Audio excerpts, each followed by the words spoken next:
Hello students. इस video में हम बैक्टीरियोफिगेशन प्रोसेस को डिटेल में पढ़ेंगे।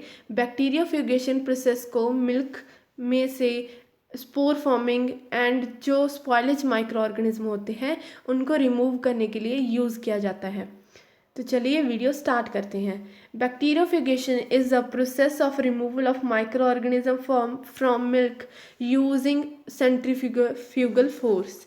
बैक्टीरियोफिगेशन प्रोसेस है जो इसको यूज़ किया जाता है मिल्क में माइक्रो ऑर्गेनिज्म को रिमूव करने के लिए विद यूजिंग सेंट्रीफ्यूगल फोर्स की हेल्प से। ये एक स्पेशल फॉर्म ऑफ सेपरेशन है माइक्रो ऑर्गेनिज्म की।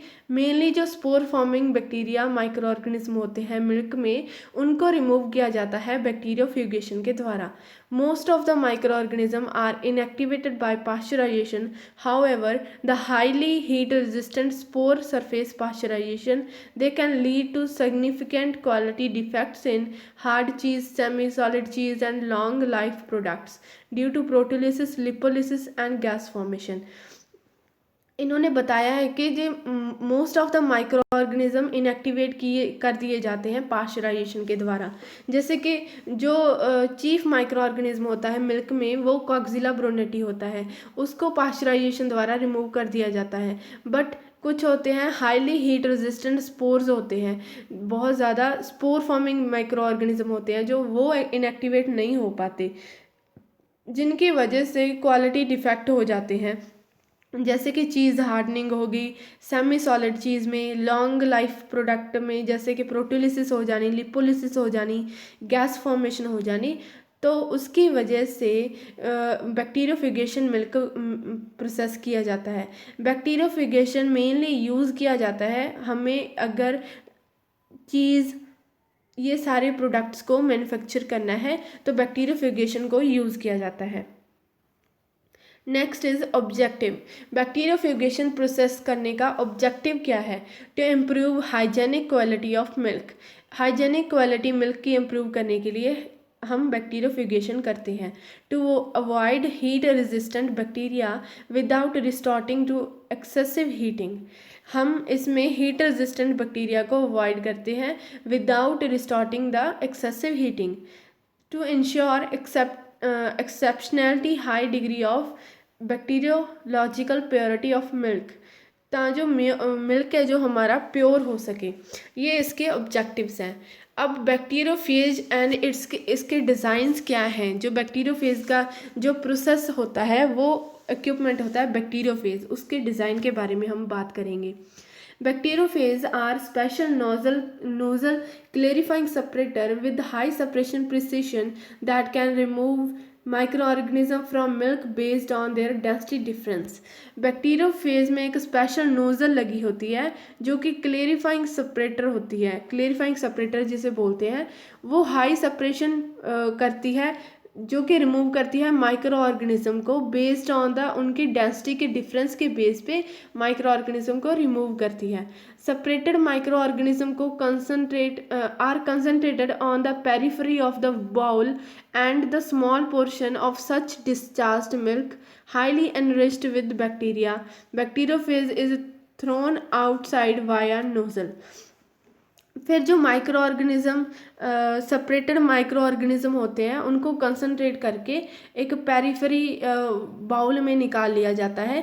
जो स्मॉल पोर्शन है डिस्चार्ज्ड मिल्क का वो हाईली एनरिच्ड होता है, उसमें बहुत ज़्यादा माइक्रो ऑर्गेनिज्म प्रेजेंट होते हैं, उसको नोजल की हेल्प से बैक्टीरियोफेज से बाहर है जो थ्रोन आउट कर दिया जाता है। ये बैक्टीरियोफेज प्रोसेस का डिज़ाइन है, साथ में उनके जो कंपोनेंट्स है बैक्टीरियोफेज के जैसे नोजल क्लेरिफाइंग सेपरेटर, उनके फंक्शंस बताए गए हैं कि ये काम करता है। एंड जो अब हमने देखा कि वो बाहर निकाल देते हैं जो जिसमें माइक्रो ऑर्गेनिज्म बहुत ज़्यादा होते हैं, वो एक स्लज के फॉर्म में डिस्चार्ज पाइप में कलेक्ट हो जाता है। The bacteriophage which still correspond to 2 to 3% of treated milk may be sterilized separately are added back to the bacteriophage milk to avoid the loss of milk solids. तो उसी milk को जिसमें अब micro organism थे उसको एक बार दोबारा से है जो दोबारा से बैक्टीरियोफेज में डाला जाता है, ताकि जो हमारे मिल्क सॉलिड्स लॉस ना हो, उनमें उस मिल्क में से भी, उस माइक्रो ऑर्गेनिज्म वाले मिल्क में से भी कुछ मिल्क को अलग किया जा सके। अब हम बैक्टीरियोफेज प्रोसेस के बारे में पढ़ेंगे। ठीक है, तो हमारा जो बैक्टीरियोथर्म प्रोसेस है उसमें हमारा जो क्लेरिफाइड एंड स्टैंडर्डाइज्ड मिल्क होता है उसको पंप किया जाता है प्लेट हीट एक्सचेंजर में। हमारा जो क्लेरिफाइड एंड स्टैंडर्ड मिल्क होगा उसको पंप्ड किया जाएगा जो प्लेट हीट एक्सचेंजर है उनमें। प्लेट हीट एक्सचेंजर में जाकर हमारा मिल्क है जो वो 60 से 75 डिग्री सेल्सियस तक हीट अप होता है prior to being fed to their bacteriophage जाने से पहले ही इतना जो हीट हो जाती है मिल्क की। उसके बाद the centrifugal acceleration is increase to 10,000 gram. Centrifugal acceleration है जो इंक्रीज कर दी जाती है इतने तक, 10,000 ग्राम तक। उसके बाद जो सेंट्रीफ्यूगल एक्सेलरेशन मैंने आपके बताई थी, उसके बाद क्या होता है कि जो स्लरी होगी बैक्टीरिया की उसको discharge continuously through nozzle due to the greater specific weight ज़्यादा ग्रेटर स्पेसिफिक वेट होता है, तो उस स्लरी को है जो नोजल के थ्रू बैक्टीरिया वाले मिल्क को बाहर निकाल दिया जाता है। It's about 30% of feed by volume and represent a reduction in total bacteria by approximately 50 to 60 degree %। ये 3% ऑफ द फीड जो है वॉल्यूम में जो रिप्रेजेंट करती है रिड्यूस हो रहे हैं टोटल बैक्टीरिया में से 50 से 60% तक बैक्टीरिया जो रिड्यूस हो रहे हैं। इसके बाद जो है प्रोसेस का टेम्परेचर है 130 से 140 रखा जाता है फॉर 3 to 4 सेकेंड्स के लिए, जिसमें इनएक्टिवेट हो जाते हैं हमारे ऑल स्पोर्स जितने भी उस मिल्क में प्रेजेंट होंगे। The sterilized bacteriophage is rechilled in the plate heat exchanger and can be added back to the de-aerated milk and discharged separately for suitable application. तो अब जो हमारा प्रोसेस ख़त्म होने के कगार पे है, जो स्टरलाइज्ड बैक्टीरियोफेज मिल्क होगा उसको रीचिल्ड किया जाता है in the plate heat exchanger में and can be added back to the deaerated milk में उसको ऐड कर दिया जाता है और डिस्चार्ज सेपरेटली मिल्क को डिस्चार्ज किया जाता है on the basis of suitable उनकी applications. Continuous recycling of sterilised bacterial concentrate into the milk avoid losses of product. जो कॉन्टिन्यूस रिसाइकलिंग है स्टरलाइज्ड बैक्टीरियल कंसनट्रेट की मिल्क में, वो क्या करती है हमारे जो प्रोडक्ट है उसका लॉस हो जाता है। एप्लीकेशंस क्या हैं इस प्रोसेस की? जो बटर ऑयल सेपरेशन करनी होती है तो हम बैक्टीरियोफेज से बटर ऑयल सेपरेशन करते हैं। हाई फैट क्रीम की सेपरेशन बैक्टीरियोफ्यूगेशन प्रोसेस से होती है। Advantages of bacteriofugation. Use of bacteriophage cheese milk prevent swelling in certain cheese which may be caused by heat resistant butyric acid bacteria. Removal of bacteria without pasteurization enable cheddar cheese production with more typical cheese flavor.